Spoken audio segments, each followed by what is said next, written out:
Middle class family వాళ్ళు ఎందుకు అప్పుల పాలవుతున్నారో ఈ వీడియోతో చెప్తాను చూడండి. ఎందుకంటే నేను కూడా ఒక మిడిల్ క్లాస్ వ్యక్తినే కాబట్టి ఆ ఖర్చు, ఆ భారం నాకు తెలుసు కాబట్టి నేను ప్రతి లెక్క చెప్తాను చూడండి.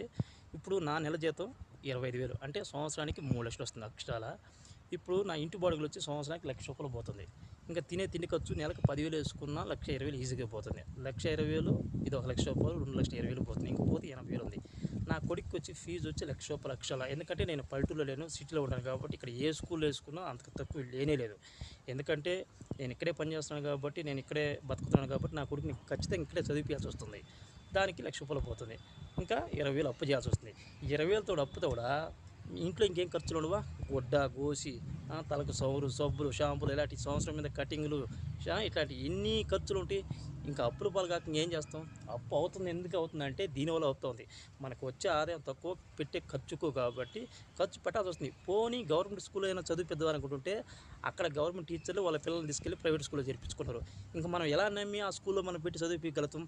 ఇంకా తప్పని పరిస్థితుల్లో మనం కూడా అదే స్కూల్లో పెట్టి జాయిన్ చేయాల్సి వస్తుంది. ఉన్నాడేమో పైకి పోతున్నాడు, లేనోడేమో అప్పుల పాలతో కిందకి పోతాడు. ఇది సమస్య, గుర్తుపెట్టుకోండి.